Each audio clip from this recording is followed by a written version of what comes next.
You're watching PowerNation. Today on Detroit Muscle, we unveil our new Supercharged LS and mock it before we try it. Plus, we show you some tips on how to fab a new trans tunnel when surgery is a must.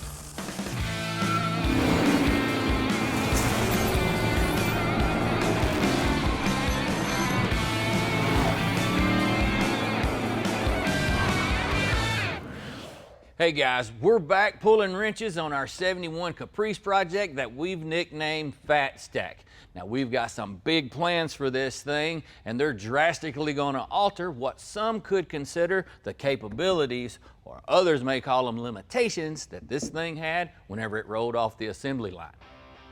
By the time this curvy bow tie is said and done, it's going to have almost quadruple the power that it had originally from the factory. And we're not just stopping at pegging the needle on that speedometer.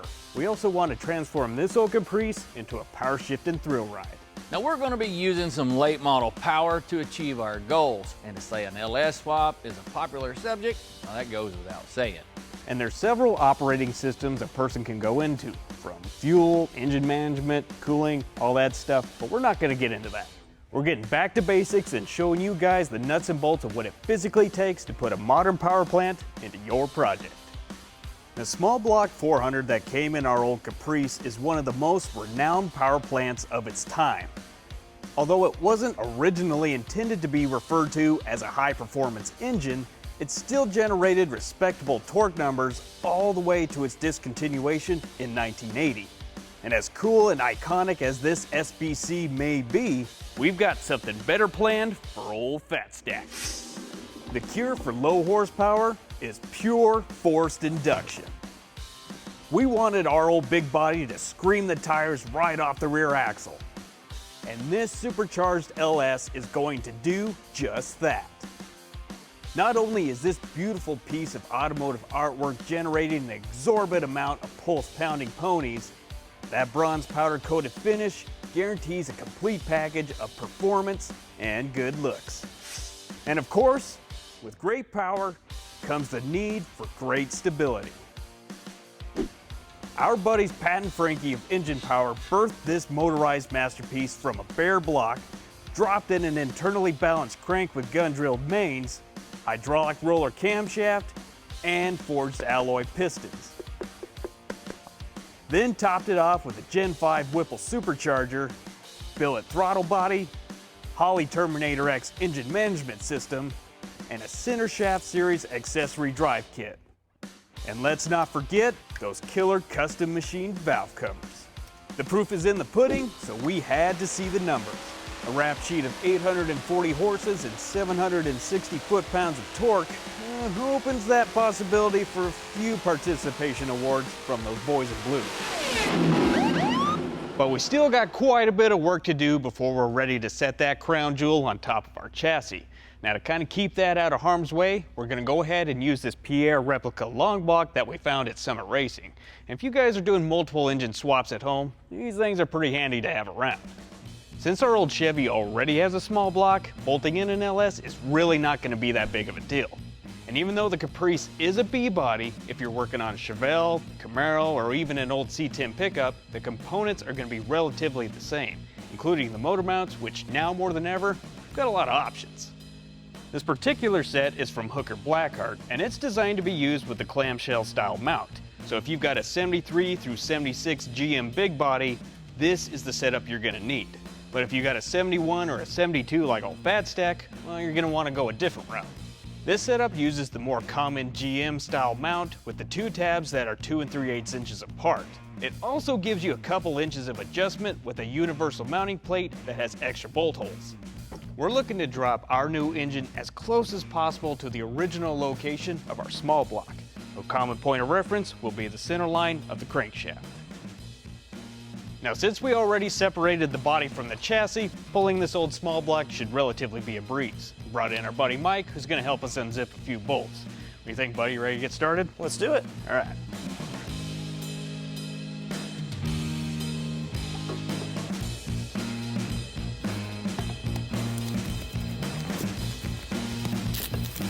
Come on, big guy. Look what I found.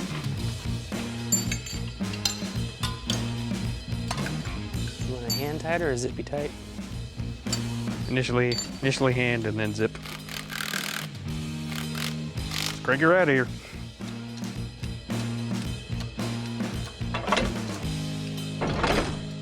Oh yeah. She's heavy. Easy. Got enough clearance? Yes, sir. All right, let's head back. With that old greasy small block out of the way, we're just about ready to set our mock-up motor in. But before we do that, I want to show you guys one more common reference point that's going to help get your new motor as close to factory original position as possible. The measurement you're going to want to make is from the front face of the bell housing to the rear tab on the engine mount. On our mock-up motor, it's about 14.5 inches. And our original setup measured in at about 14 3/8, which is pretty dang close. Now, if you got a larger spread between those two numbers, well, you might need to move your mounts forwards or backwards until you get a little more dialed into that factory number. But from where we're sitting, we're ready to drop this thing in. Mike! You ready? It's more awkward than heavy, like me.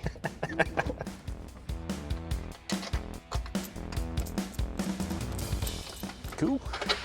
She's in. Up next, we get ahead of ourselves as we mock up our new 6-speed setup. With that massive power plant, we're going to need a serious piece of equipment to sit behind it. Now, our old Chevy originally came with a turbo 350.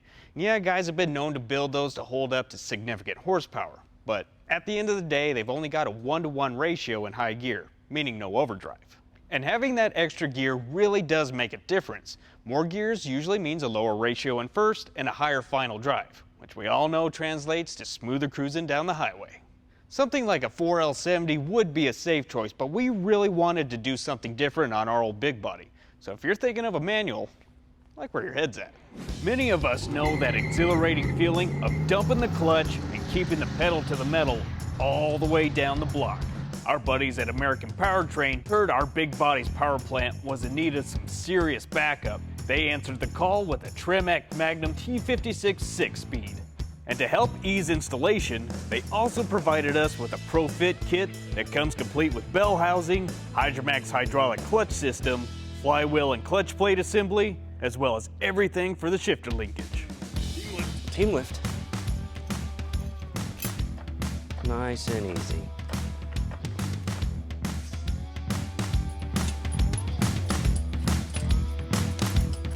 Got one in.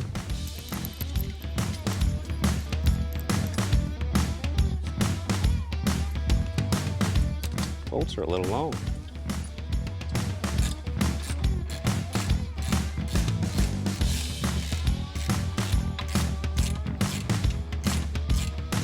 I think that just about does it.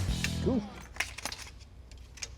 Sometimes when mounting your transmission, it requires some customizing or modifying to your crossmember.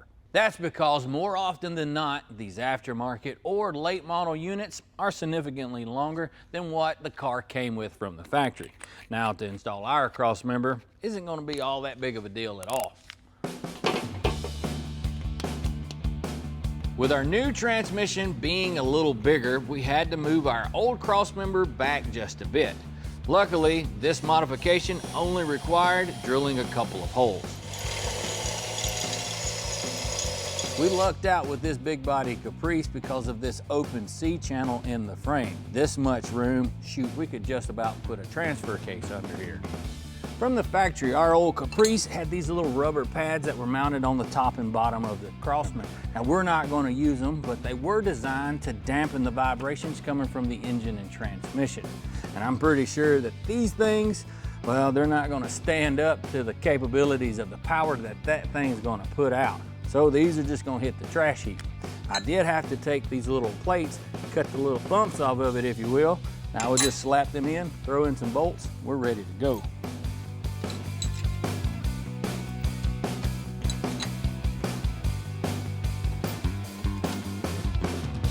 Sweet as pie.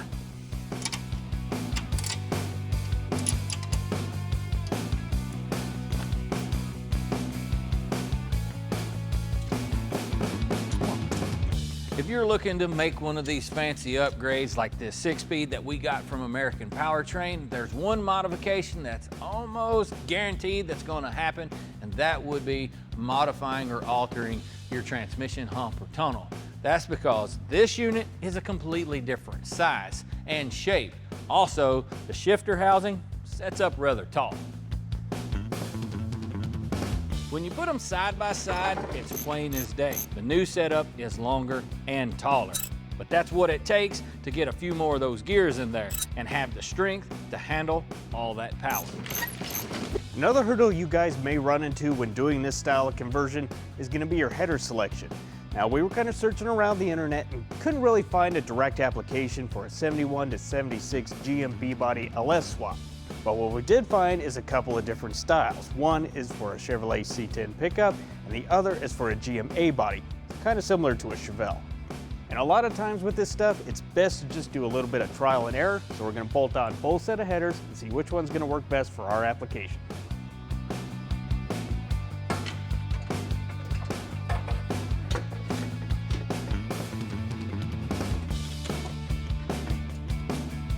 Is it hitting over there? We are just touching. I'm kind of touching on my side as well. But I got plenty of clearance on the starter. But we can modify this if we have to, so. Cool, let's try that other set. All right.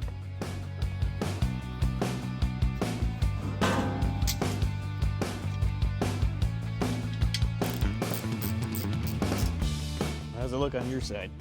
It does have ample amounts of space between the crossmember and the steering shaft. Yeah, the way it hugs the block can be a good thing and a bad thing, because on this side it's gonna be right up against that starter, and just the way it kind of runs uphill, I think I know which direction we're gonna have to go. I think so too. Well guys, the jury has reached its verdict. This set of Headman Husler headers that we found at Summer Racing is probably gonna be our best bet for this application, and for a number of reasons. For one, this setup is gonna give us adequate spacing between the header, both sides of the bell housing, and as well as the starter. And because of the way these are angled downhill, we don't have to modify that rear crossmember. Coming up, we measure up, remove some metal, and reconnect a couple old acquaintances. Hey guys, we're calculating our incision point that we're going to be making on Fat Stack in efforts to install that 6-speed. Now you could do this a couple of ways. One, cut a giant hole or basically remove all the tunnel and then slide your chassis in there and fill in the void. But with our style, we want to be quite a bit more accurate than that. So to do this, you need a couple of common points that's on the body and the chassis to measure from. We're going to start off using a straight edge and lay it across the two center body mounts. Center it up in the hole, and then we can take our measurement. From the forward side of our ruler to the back of the transmission is about 10.5. So we want a little bit of clearance, so we'll just make an incision at 9.5. You calibrated your eyeball lately? It's been a minute. You on the front edge there? Yes, sir. Yes, sir.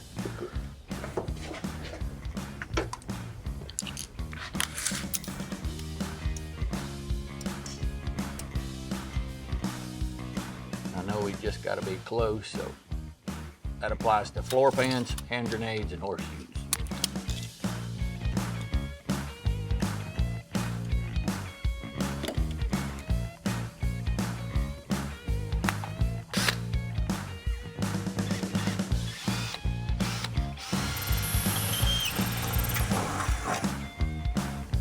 Now when it comes to cutting out this transmission tunnel, we're going to try the least invasive technique as possible, meaning not cutting out more than we technically have to.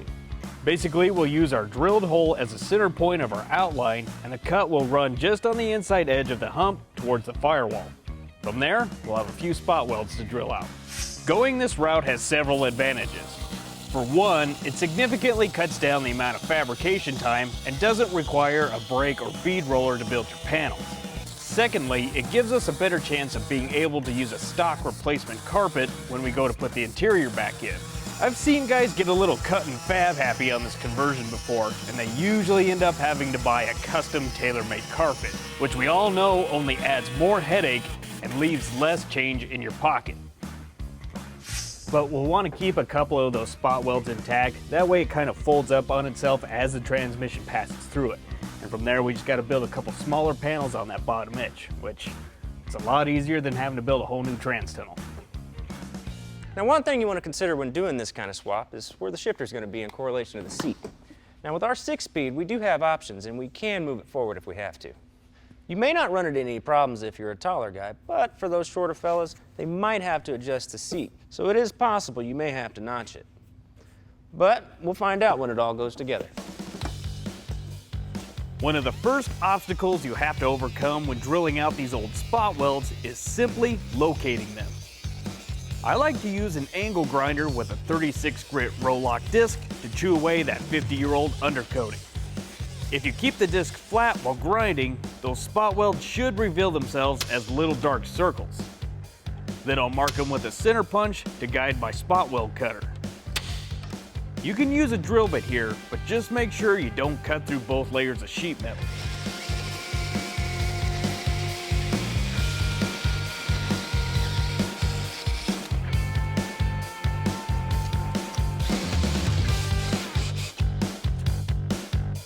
Then just give it a few whacks with a hammer and a chisel to pry it apart. You don't want to swing for the fences here because you want to preserve as much of the original sheet metal as possible. Having a set of dolly skates makes realigning the body to the chassis a whole lot easier. But if you only have a couple of floor jacks, that can also get the job done. Got to go forward about a foot. Yep, that's probably pretty close. Yeah, it's right on top of it. Whew, kind of tall on the inside. Kind of like a little mailbox sticking up there. Cal induction floor. Up next, we make a blueprint to trim some tin and fab our transmission's forever home. Hey guys, while you were gone, we went ahead and reinstalled our front seat just to kind of check the final position of our shifter. Luckily, we're not even going to have to notch it. Our next step is to go ahead and start building some filler panels for our trans tunnel.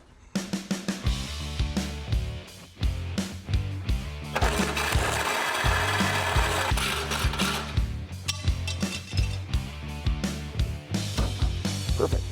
Now, one of the first obstacles you're going to run into when building this panel is determining where to cut the hole for your shifter mount. Now, the way I do it requires a little trick of the trade. Simply cut the head off a bolt with threading that's similar to your shifter mount. Then grind the tip to a point and thread it into your linkage and set your panel back on top of that point. From there, you can take a little ball peen hammer, give it a quick smack, and that little sharpened bolt will work as a center punch, giving you the exact location of where you need to drill your pilot hole. But another thing you need to consider is the spacing between your panel and your transmission. The general rule of thumb is roughly 3/4 of an inch. So what you can do is take 4 or 5 of these paint sticks, wrap them together, and that'll get you pretty close. And just use that as a spacer between your panel and your transmission. You'll be good to go. But for right now, everything's looking pretty good, so I'm gonna get to work making some templates and bending some metal. There are several reasons why it's a good idea to make templates when you're fabricating. In this particular case, a template allows you to build an outline of the trans tunnel that you can use as a guide when you're cutting and shaping the metal. This can be especially helpful if you're not an experienced fabricator or if you're working with an odd-shaped transmission tunnel. And if you need to create multiple pieces, a template allows you to replicate the process exactly each time. It can also help you avoid making unnecessary cuts or adjustments, saving you some time and material. Overall, making templates is a crucial step in the fabrication process that can really help ensure that your work is more accurate and precise.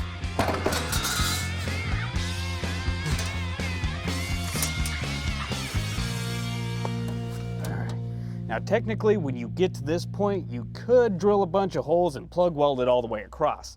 Problem with that is it doesn't look very good, and anywhere where that metal is overlapping is going to be prone to corrosion. But we want this thing to last a long time and look good doing it, so butt welds and metal finishing it is.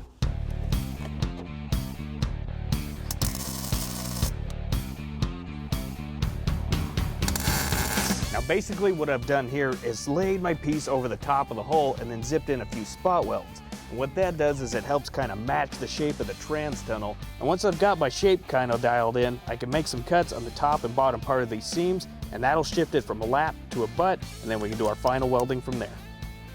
Now this is one of those times where you really want to pay attention to the direction your sparks are flying.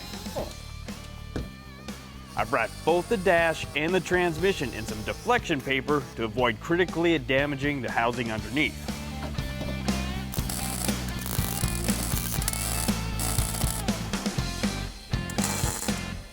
Keeping an air blower close by can help control the heat while you're welding so you don't warp the panel or catch the undercoating on fire.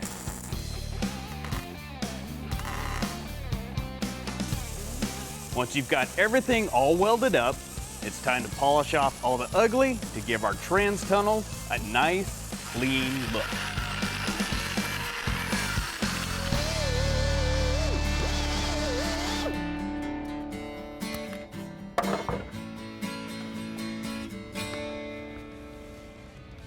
I don't know about you, but I'd say that trans tunnel looks pretty darn good.